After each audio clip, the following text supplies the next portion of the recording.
ధనియాలు, జీలకర్ర, ఎండుమిర్చి అలాగే మెంతులు వేసుకొని వేయించుకోవాలి లో ఫ్లేమ్లో. ఇవన్నీ మిక్సీ జార్లో ఇలా వేయించుకున్నవన్నీ ఇలా మిక్సీ జార్లో వేసుకోవాలి. ప్యాన్ పెట్టుకుని ఆయిల్ వేసుకోవాలి. బెండకాయ వేసుకోవాలి.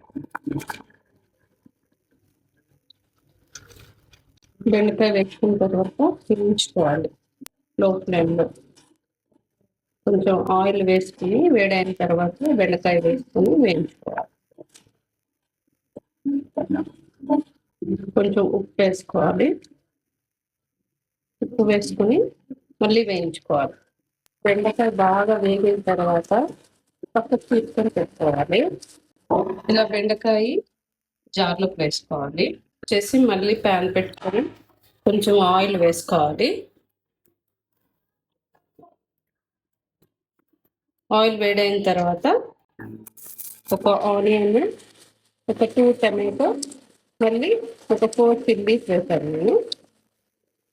చూసేయండి. కొంచెం చింతపండు వేయాలి. చూసేయండి. కొంచెం అలాగే కొత్తిమీర వేసుకోవాలి. వేసుకొని అన్నీ కలుపుకోవాలి.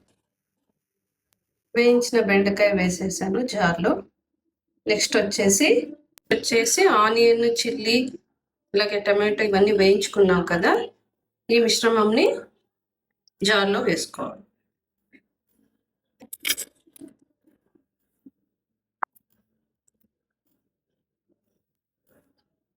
కదా అన్నీ ఇలా మిక్సీలో వేసుకోవాలి.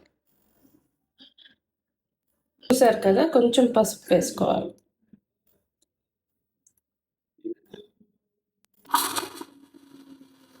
చూసారు కదా, ఈ కన్సిస్టెన్సీలో వేసుకోవాలి మిక్సీకి. పోపుకి వచ్చేసి వెల్లుల్లి, జీలకర్ర, ఆవాలు అలాగే ఎండుమిర్చి, కరివేపాకు వేసుకొని వేయించుకోవాలి. పోపు మీద ఇందులో వేసుకోవాలి. బెండకాయ పచ్చడి అయితే రెడీ అయిపోయిందండి. వేడి వేడి అన్నంలోకి కలుపుకొని తింటే చాలా బాగుంటుంది, చాలా రుచిగా ఉంటుంది. ఇంట్లో ట్రై చేయండి. Thank you. వేడి వేడి అన్నంలోకి నెయ్యి వేసుకుని బెండకాయ పచ్చడి వేసుకుని